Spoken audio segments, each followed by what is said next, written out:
Kasaragod വെള്ളരിക്കുണ്ടിൽ police വാഹനം ഇടിച്ച് auto driver മരിച്ചതിൽ ഉന്നതതല അന്വേഷണം വേണമെന്ന് കുടുംബം. പോലീസ് വാഹനത്തിന്റെ അമിത വേഗമാണ് അപകടത്തിന് കാരണമെന്നാണ് ദൃക്സാക്ഷികൾ പറയുന്നത്. എന്നാൽ പോലീസ് ഇത് നിഷേധിക്കുകയാണ്. കുടുംബത്തിന്റെ ഏക ആശ്രയമാണ് നഷ്ടമായതെന്നും നഷ്ടപരിഹാരം നൽകണമെന്നും ഭാര്യയും ആക്ഷൻ കമ്മിറ്റിയും ആവശ്യപ്പെട്ടു.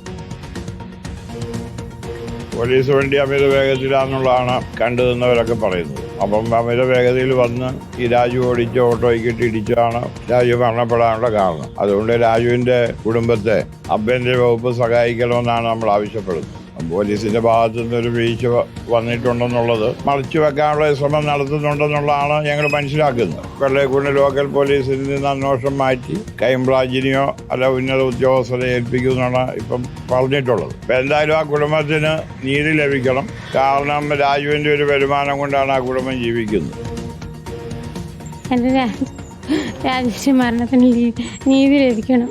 മക്കളെ പഠിപ്പിക്കണമെന്ന് ആഗ്രഹമുണ്ട്. രാജു അങ്ങനെയൊന്നും സമ്പാദിച്ചു വെച്ചിട്ടില്ല. മുന്നോട്ടങ്ങനെ ജീവിക്കേണ്ടതെന്ന് അറിയത്തില്ല. അതെ, പോലീസ് വാഹനം വന്ന് ഇടിച്ചതാണെന്നാണ് പറയുന്നത്. രാജുവിൻ്റെ വണ്ടിക്കെട്ട് കണ്ടവരൊക്കെ പറയുന്നത് പോലീസ് വാഹനം വന്ന് ഇടിക്കുമായിരുന്നു രാജുവിൻ്റെ വണ്ടിക്കെട്ടെന്ന്. അതെ, അന്വേഷിച്ച് നീതി ലഭിക്കണം എന്നാണ് എൻ്റെ ആവശ്യം, എൻ്റെ കുടുംബത്തിൻ്റെ ആവശ്യം.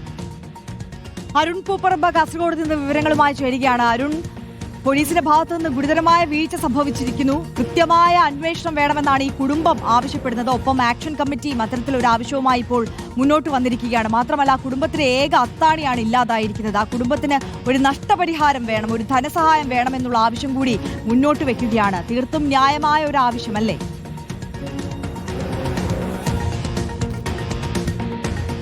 ആര്യ, വ്യാഴാഴ്ച രാത്രിയാണ് പോലീസ് വാഹനം ഇടിച്ച് വെള്ളരിക്കുണ്ട് പോലീസ് സ്റ്റേഷനിലെ വാഹനം ഈ ഓട്ടോറിക്ഷയിൽ ഇടിച്ച് ഓട്ടോ ഡ്രൈവറായിട്ടുള്ള രാജു മരിച്ചത്. അതിൽ ആദ്യഘട്ടത്തിൽ പോലീസ് നൽകിയിട്ടുള്ള വിശദീകരണം, പോലീസ് നൽകിയിട്ടുള്ള വിവരം എന്നത് ഈ പോലീസ് വാഹനം മറ്റൊരു സ്കൂട്ടറിൽ ഇടിക്കാതിരിക്കുന്നതിന് വേണ്ടി വലത്തോട്ട് വെട്ടിച്ചപ്പോൾ ഈ രാജു സഞ്ചരിച്ചിരുന്ന ഓട്ടോറിക്ഷയിലേക്ക് ഇടിച്ചതാണ്. അങ്ങനെയാണ് അപകടമുണ്ടായതെന്നായിരുന്നു പോലീസിന്റെ വിശദീകരണം. എന്നാൽ അവിടെ ദൃക്സാക്ഷികളായി ഉണ്ടായിരുന്നത്, അതായത് വെള്ളരിക്കുണ്ട് താലൂക്ക് ആശുപത്രിക്ക് സമീപത്ത് വെച്ചാണ് ഈ അപകടമുണ്ടായത്. ഒരുപാട് ആൾക്കാർ ആ സമയത്ത് അവിടെ ഉണ്ടായിരുന്നു. ദൃക്സാക്ഷികളായിട്ടുള്ളവർ പോലീസിന് തന്നെ നൽകിയിട്ടുള്ള മൊഴി ആ പോലീസ് വാഹനം അമിത വേഗതയിലായിരുന്നു എന്നതാണ്. അതോടൊപ്പം തന്നെ അവിടെ ഉണ്ടായിരുന്ന മറ്റ് ഓട്ടോറിക്ഷ ഡ്രൈവർമാരും അത് പറയുകയും ചെയ്തു. അതോടെയാണ് നാട്ടുകാർ ഇതിൽ പ്രതിഷേധവുമായി രംഗത്ത് വന്നത്. ഇതിൽ പോലീസ് മറ്റൊരു കഥ മെനയാൻ ശ്രമിക്കുകയാണ് എന്ന തരത്തിലാണ്. അതായത് ഈ രാജുവിന് ലഭിക്കേണ്ട നഷ്ടപരിഹാരം ഉൾപ്പെടെ അതിലൂടെ ഇല്ലാതാകും. അതുകൊണ്ട് തന്നെ പോലീസിന്റെ ഭാഗത്തുനിന്നൊരു വീഴ്ച സംഭവിച്ചിട്ടുണ്ട്, അതിൽ കൃത്യമായ നടപടി വേണം എന്നതാണ് അവിടെ നാട്ടുകാരുടെ ആക്ഷൻ കമ്മിറ്റിയും അതോടൊപ്പം തന്നെ കുടുംബവും ആവശ്യപ്പെടുന്നത്. അതിൽ വെള്ളരിക്കുണ്ട് പോലീസ് അന്വേഷിച്ചാൽ അതിൽ കൃത്യമായൊരു നീതി ലഭിക്കില്ല. അതുകൊണ്ട് ഒരു ഉന്നത ഉദ്യോഗസ്ഥൻ നേതൃത്വത്തിൽ ഒരു അന്വേഷണം നടത്തണം എന്നതാണ് കുടുംബവും ഈ ആക്ഷൻ കമ്മിറ്റിയും എന്തായാലും ആവശ്യപ്പെടുന്നത്. നിലവിൽ നമുക്ക് ലഭിക്കുന്ന വിവരം അനുസരിച്ച് ജില്ലാ പോലീസ് മേധാവിയുടെ തന്നെ നിർദ്ദേശപ്രകാരം മറ്റൊരു പ്രധാനപ്പെട്ട ഉദ്യോഗസ്ഥൻ ഈ കേസ്, ഈ സംഭവം, ഈ അപകടവുമായി ബന്ധപ്പെട്ട് അന്വേഷിക്കും എന്നതാണ് നമുക്കിപ്പോൾ മനസ്സിലാക്കാൻ കഴിയുന്നത്.